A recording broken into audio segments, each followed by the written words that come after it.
I'm currently based in South Wales. I was living in Kent. I'm not sure if you've heard of it. It's like near London. But I recently just moved back to Wales, where my hometown is. I've been competing for like 5 years now, so it's been a long journey. And I'm like an online coach myself. I've been coaching like competitive and lifestyle clients for around 2 years. But I was under a brand before, but I recently went on my own back in August. How'd you actually get into firstly the world of fitness? I actually fell into it by like complete accident. I just wanted to start training because I was very skinny. So I was around 44 kilos, which is very light considering I'm around 5'5". So I was very unhealthy and I just wanted to make a change. Went to the gym, I enjoyed it, and I met my very first coach there, and I was like, I'd like to challenge myself, so I'd like to compete. And I went from there. I did my first show, and I ended up winning my class, and I ended up winning the overall as well in my first ever show. And then I just got the bug, and I just started doing it more and more. And then I didn't really take it serious for the first 2 years, but now obviously I do, and I'm working towards my IFBB Pro card. Getting into the world of bodybuilding, I don't know kind of what it's kind of seen as, what the stereotypes are there, but here there's definitely some like it's starting to become better, but there are still those negative stereotypes, kind of the health scare parts. There's, you know, people kind of look down on sometimes people look down on people who do it for being, shallow or vain or whatever. But what was that? Did you have any of those concerns of like, what will people think about me? Will I be unhealthy? Like anything like that? Yeah, 100%. This is one of the reasons why I moved from where I am now in Wales, because competing wasn't really a thing for women. So I had a lot of negative comments being like, oh, you look manly. So like, why are you doing it? It wasn't like a nice experience for me at all. So that's why I sort of took myself out of the situation, and surrounded myself with people who got it and people who are doing it. So the much more positive headspace. But yeah, 100%. There's a lot of negativity around it. It's not so bad now that I moved back in. I think I'm in a stronger mindset where if somebody makes a comment, I sort of just let it slide, especially now where I'm in off season, where I'm carrying a lot more body fat on me. Where people are used to see me shredded and very lean. I get comments all the time being like, oh, she's gained a lot of weight. She's looking quite chunky. Whereas before that would have really upset me. But now I'm just like, I know why I'm doing it. I understand why I need to gain this body fat, and it's going to get me into a better position. I don't need anybody else to understand that. It's not my job to make somebody else who is irrelevant to me to understand, if that makes sense. When you first got into it and you were doing that, prepping for that first show, what kind of like realizations or what kind of like reality checks did you get in understanding actually like what the process was about? So for me, it's quite a random one really, because I've never actually gone to a bodybuilding show, so I actually didn't know what to expect. I had no expectations. As I said, like bodybuilding wasn't really a thing then, so it wasn't on social media. I didn't really follow people who did compete, so I had like a total like I just didn't have no expectations at all. And like I had a lot of like negativity around me where people would tell me that I would never do it, I would never achieve anything, I wouldn't be successful. But for me, I just think once my mind is set to something, I just do it. So I think everything else just gets drowned out. So like I said, like for me, I had no expectations. I was just going with it and just taking one day at a time. And whatever my coach told me to do, I was just doing it. And then when you got to actually show day, was there a lot of intimidation, anxiety? It went really fast, to be honest. And I think because I didn't know what to expect, the nerves didn't really hit me until I got there and I seen the girls, and I was just like, oh wow, speaking to these girls, like they've been training for like years and years. I just started the gym, so I was just a bit like, oh God, what have I got myself into?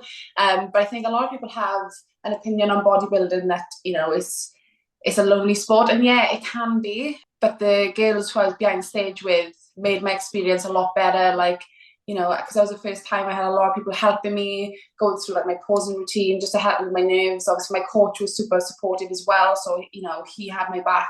But yeah, it was definitely more nerves than excitement, because I was just sort of like, oh my God, what am I doing? I actually remember being on stage and I remember just not being able to see anyone at all. And I literally couldn't hear anything.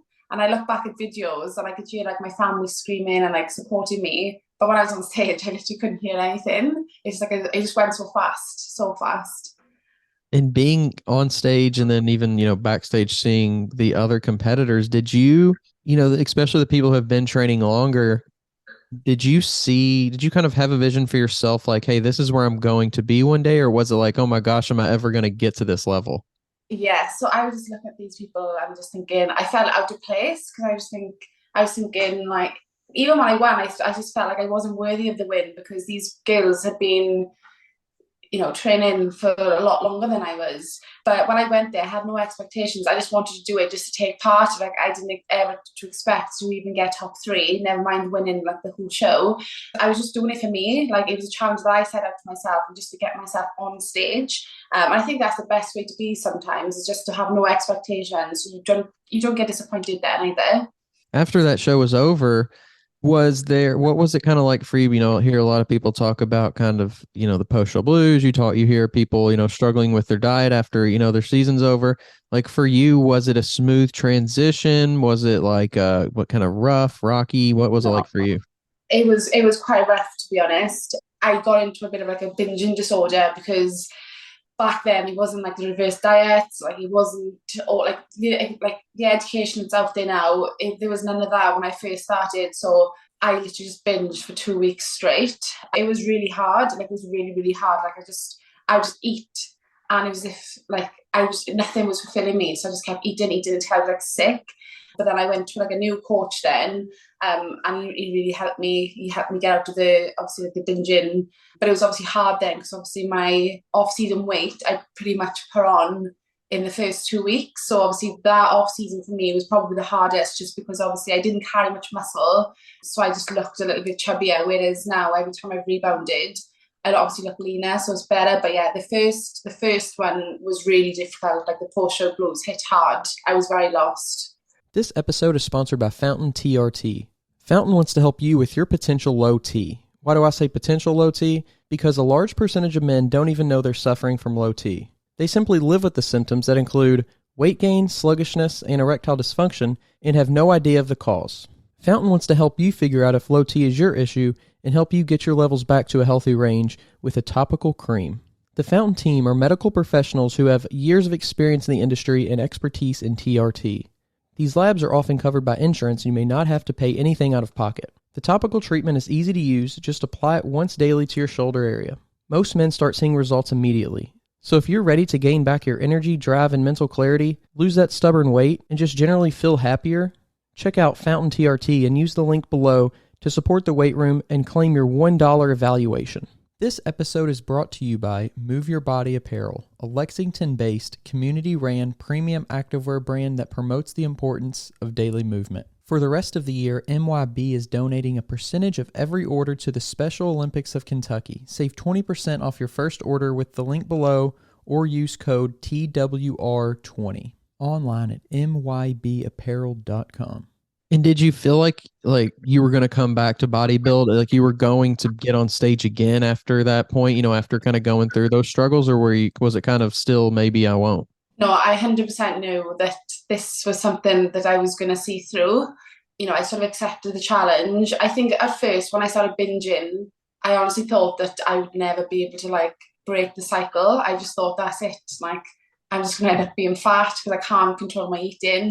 But obviously with the right guidance and everything, having like a new training plan, it just got me excited again. But I think I always sort of knew that this was for me because I feel like I was the type of person who I was never good at anything. I had no hobbies really. So when I got into this, I just knew that this is something that I was going to see myself into the future with. And I think bodybuilding's so cool because you have like this opportunity to, it's not like, I don't want to say it's all effort based because certainly a lot of it does have to do with genetics and your potential in that area.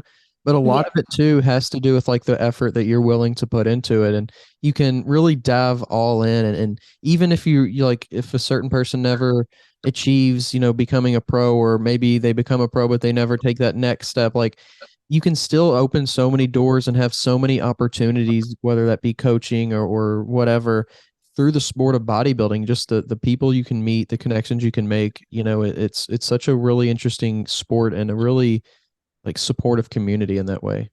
Yeah, 100%, 100. And that's the thing, like for me, the people who I were friends with when I first started competing, like I no longer speak to, just because they didn't really understand my journey. And it was a lot of negativity around it. And I just think if the people around me can't support me with something that makes me happy, then they're not my friends. Obviously, it was obviously a bitter pill to swallow, and it did upset me. But obviously, everyone who loses is not always a loss. Mm. So in that side of things, and obviously I've created much better connections with people who do bodybuilding now. And that's the thing, it's just like not everyone is lucky to have a supportive network.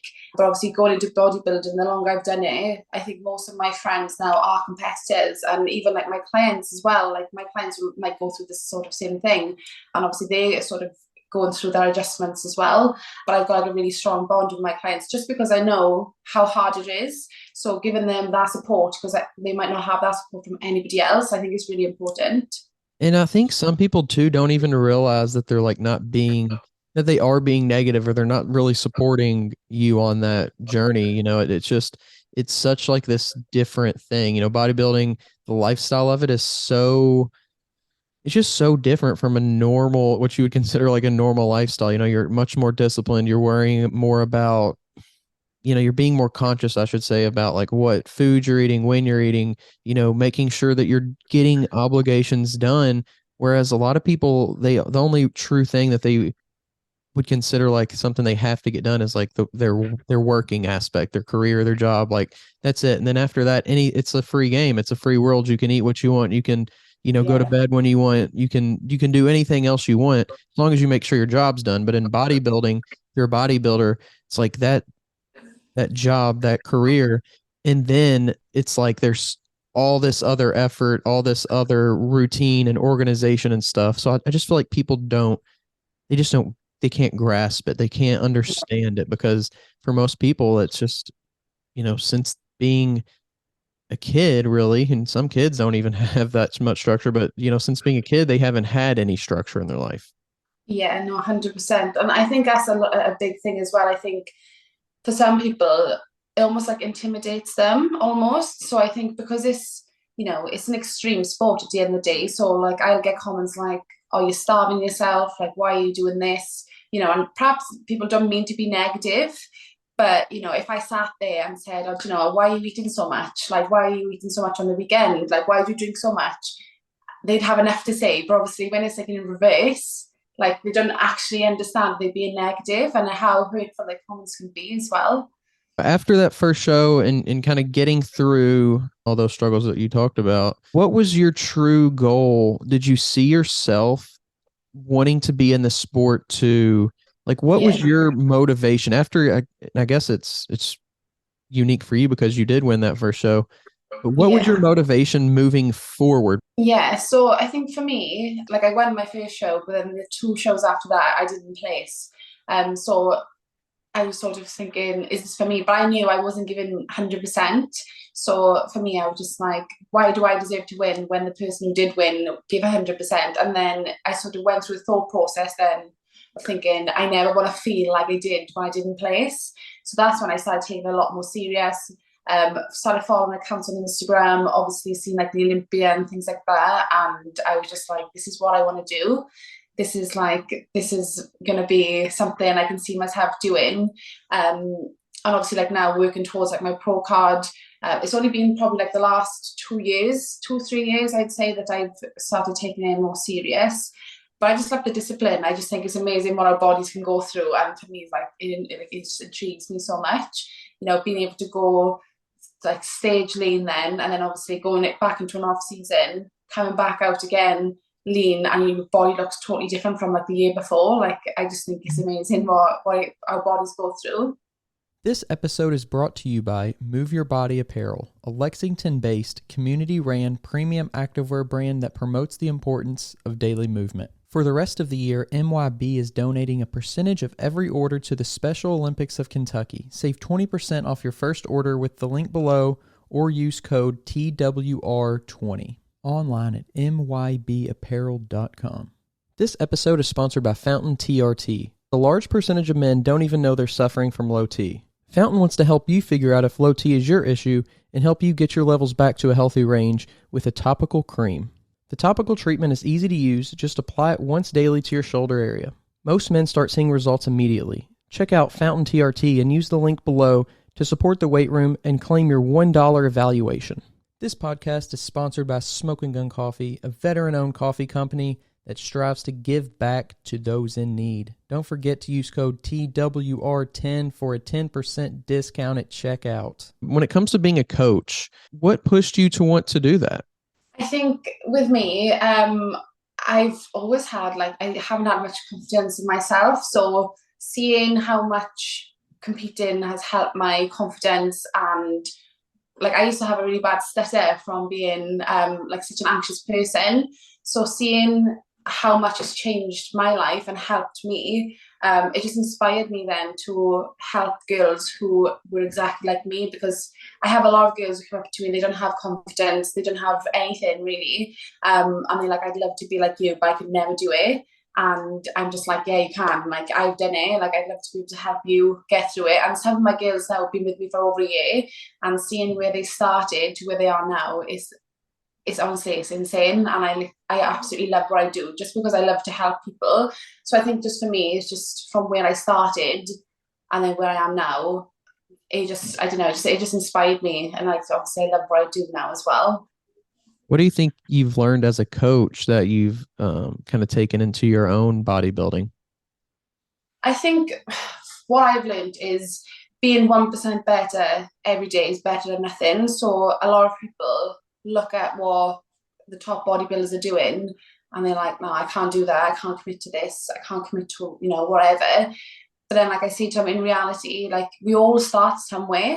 And even if you can just train twice a week, if you can't count your steps or whatever, you just make these little changes. And yeah, it might take a long time, but over time you look back and these 1% all of a sudden is 100%, and their whole lives are totally changed.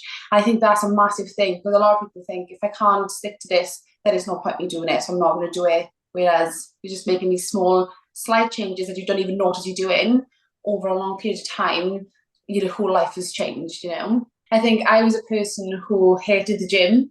I absolutely hated it, but I look back now, and when I wanted to change my body, I realised I tried to implement too many things at once. So I was trying to diet, I over-restricted myself. I was trying to go to the gym 5 times a week. It was just too much for me. So I was just thinking, oh, if this is what I've got to do to get in shape, then I can't be bothered. Whereas instead of thinking, let's get into my training first, get into that, then I look at my diet, making these small changes. But yeah, seeing where I am now compared to where I started, where I was somebody who hated the gym, would never step foot into a gym, to where I am now, it's just, you just need to take baby steps to get to where you need to be. So talking kind of about your bodybuilding, and you're talking about, how you want to get that IFBB Pro card and move forward in this sport. How has your training, your nutrition, your recovery, how has all that kind of improved and kind of optimized over time? It's in a much better spot. Obviously, as I said, when I first started, because obviously I binged for 2 weeks, I put myself in a really, really bad spot. Obviously, I couldn't bring my food to an optimal amount, just because obviously I was gaining too much body fat. Obviously, my training wasn't the best, just because I was so sluggish from gaining so much body fat. When you're eating a lot of food, it makes you sluggish, it makes you tired. But obviously, the more times you do it, so every off season I've had, it's just got better and better. So now, my food, I'm dieting off 2,500 calories, whereas before I could never have done that. I could never diet on that amount of food. So my food is in a really healthy spot at the minute. I'm doing very little and still losing weight. But it's just one of those things you learn, the first off season you have is always going to be the hardest. It's new to you. You don't know, your hunger is through the roof. But yeah, over time you just find you can eat more food and look leaner, and it just gets easier. And obviously my training is in a much better spot now as well, because my food just digests a lot better as well, just because obviously where I was binging, my digestion was awful. So a lot of things just wouldn't digest, so I just couldn't train properly. But yeah, over time, just everything just gets a lot better. And what do you do to kind of keep your mindset right? I practice gratitude every day, something I'm really big on. So I'm not sure if you've heard The Secret, but it's a book I've read, and it keeps me positive. And I find I always use a phrase when my head falls off. So when I'm just feeling a little bit lost and I just don't know what to do, I'd listen to the audible of The Secret, and it just keeps me staying positive.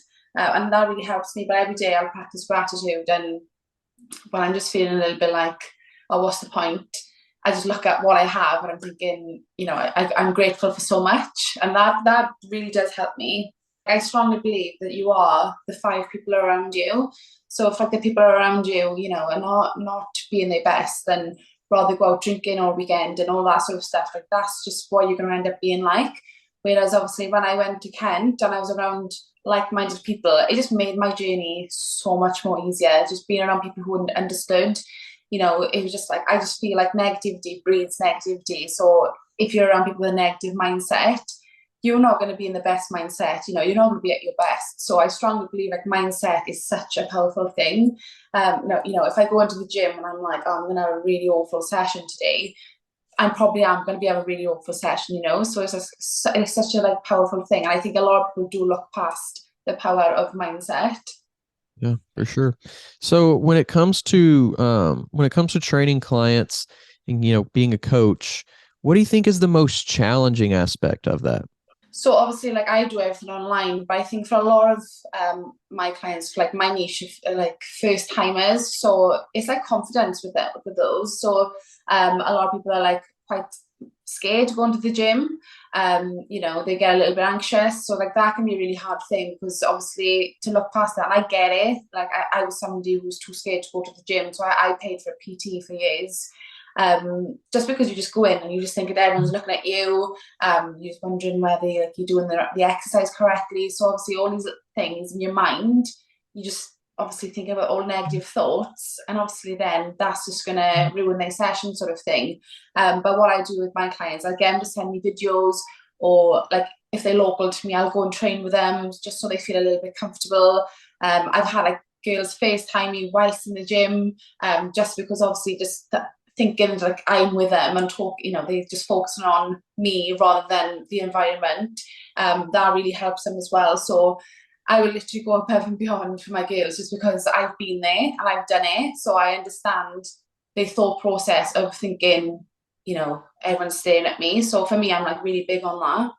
What advice would you have for people out there, for women out there who are looking, and maybe it's bodybuilding, maybe it's just a healthy lifestyle, but looking to kind of make that change within their life? I think the most important thing is just to make sure you're doing it for yourself and nobody else. So you just never want to rely on anybody else for like your happiness or making these decisions, because obviously that person can go at any time, or if that person has like a really strong opinion, it's going to affect your whole like mindset and your goals. So if you want to do it for yourself, and don't allow judgment to ruin it for you, and like just don't let anybody else's opinions affect the way you feel and what you want to do as well. Because I feel like a lot of things like that does happen. Like if your circle doesn't support it, you might think then I'm not going to do it just because the people around me don't support it. So if you do want to do it, like do it for yourself, and nobody else needs to understand that. So if you want to, before we head out, share your social medias or anything you want to share with us. Yeah, so my Instagram is Lowri Beth and _. So the Lowri is Lowri. I also have a team page as well, and that's Team Lowri.